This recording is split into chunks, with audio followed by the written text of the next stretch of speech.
Hi there and welcome to this video lesson. This is the follow-up to my video about the hidden rhythm trap in Guns N' Roses' song Sweet Child of Mine, specifically the chorus part.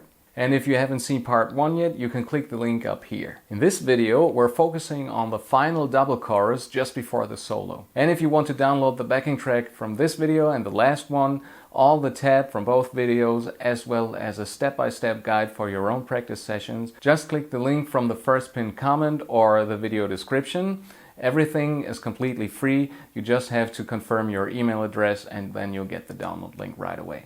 Alright, here in the last chorus we got a pretty interesting rhythmic approach. What both Izzy Stradlin and Slash are playing here might sound like triplets at first because we got groups of 3 notes here, but these are actually displaced 16th notes. And by the way, this is also the first time in the entire song where we play 16th notes. Since this song with its 126 beats per minute falls more into the up-tempo category and is more of a rock ballad, the rhythm up to this point has been mostly based on 8th note strumming patterns, just like in the verses here.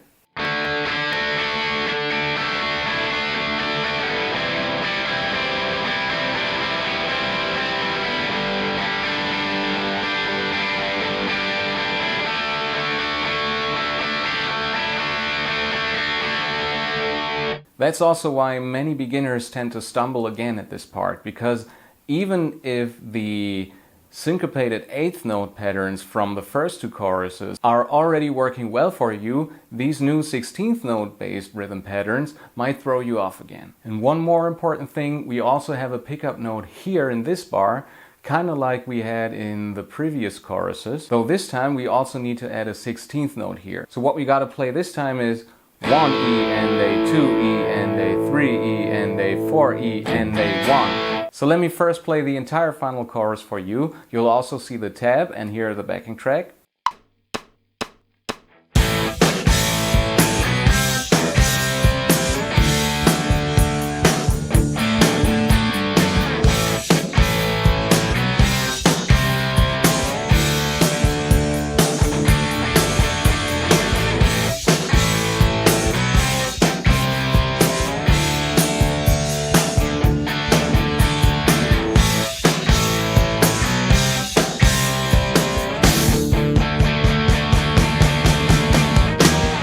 First of all, if you haven't yet learned how to count 16th notes properly, please check out my 3-part video series on rhythm fundamentals. The first part is also now linked here, because only when you learn how to count your accents properly and confidently, you will be able to pick up new rhythms and therefore new songs much faster. So as a first step, feel free to repeat the counting and clapping exercise from the last video. Activate the 16th note click on your metronome to make it easier to hear and hit the accents at the right spots. We'll start by counting 16th notes along with the metronome and clapping like this.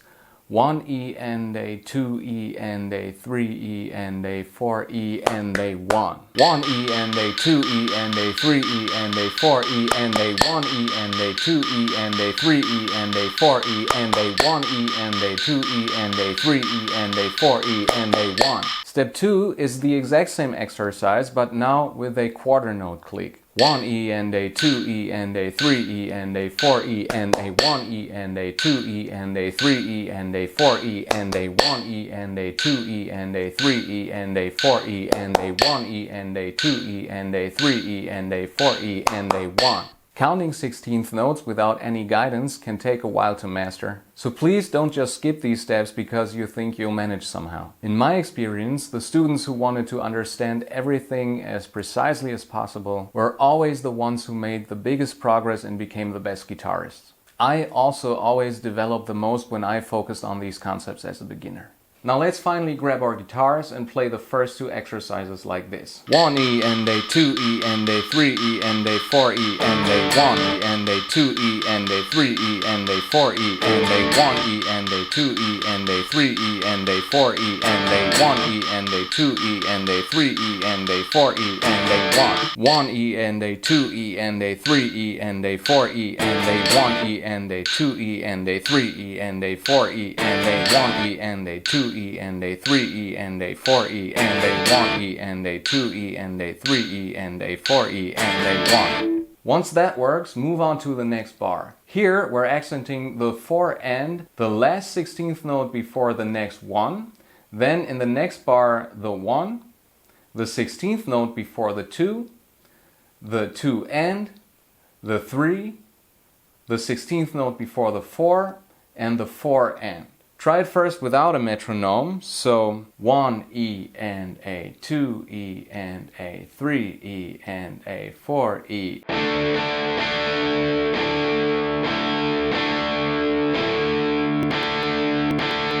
And if you want to understand this in just as much detail as we did in the last video, then go ahead and program everything into the Hydrogen drum computer like this. This is our first bar with the stick element on the 1, the 4 and don't forget to activate your 16th notes here because the final 16th note before the next one is also accented. And then you'll have in another pattern an accent on the 1, the final 16th note before the 2 and, the 3, the final 16th note before the 4, and the 4 and. And all you need to do then is to leave one bar as a count-in and then program these two patterns like so. Just a couple of times here. Hit the repeat button up here and then you'll be able to practice this on a loop. You can start by looping these two bars at 60 BPM, then 90 BPM and finally 126 BPM. Take your time increasing the tempo, only speed up once you're playing it confidently and clearly at the current speed. Here are the 3 examples for you to play along with the video.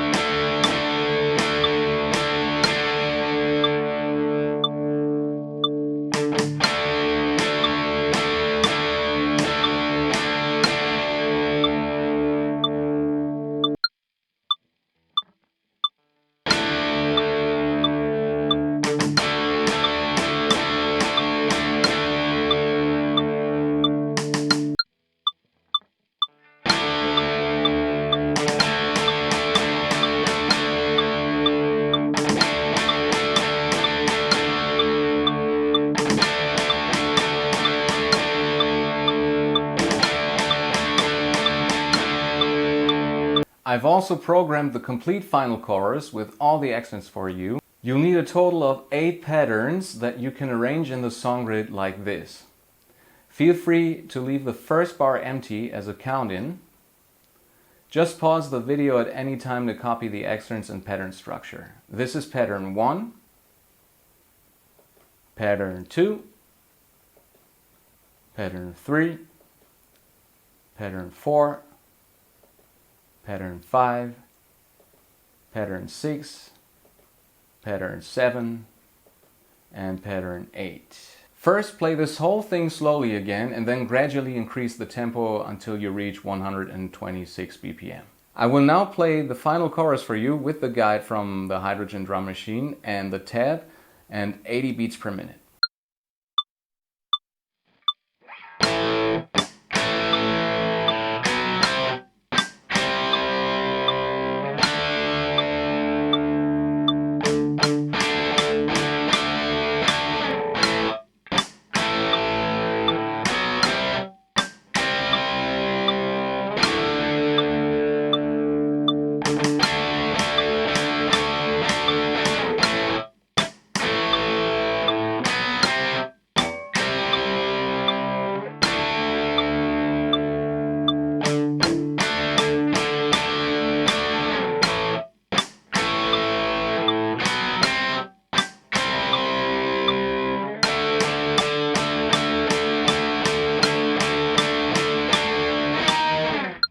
What's important here is that you don't just memorize the whole thing, but really internalize it. Because up next, I will give you a few examples of how you can use this type of accenting in your own ideas to write cool riffs. But before that, let me show you another spot in the song where this kind of accenting is used again. It's near the end of the song when Exa sings, "Whoa, no, no, no, no, no, no." All you need to do here is play your E blues scale descending from E to E using power chords. So it's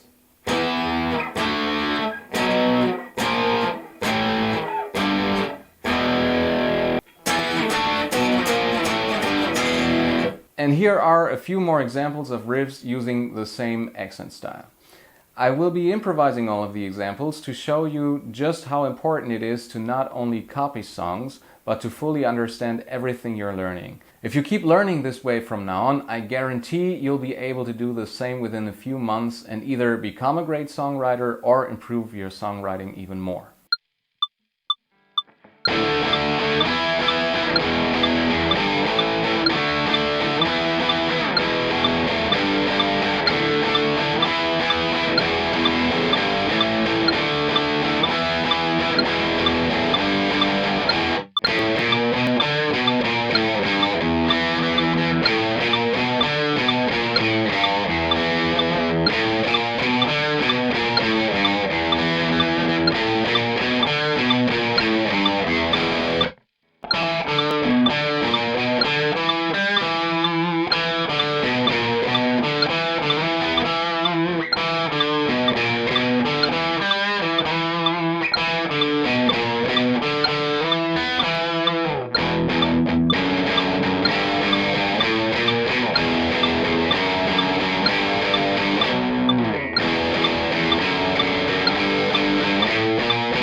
That's it for this video. Please leave a like and a subscription to my channel if you enjoyed this video. Also make sure to ring the bell to not miss any new content from me. And maybe also leave a comment about what you'd like to see in future videos from me. See you in the next one.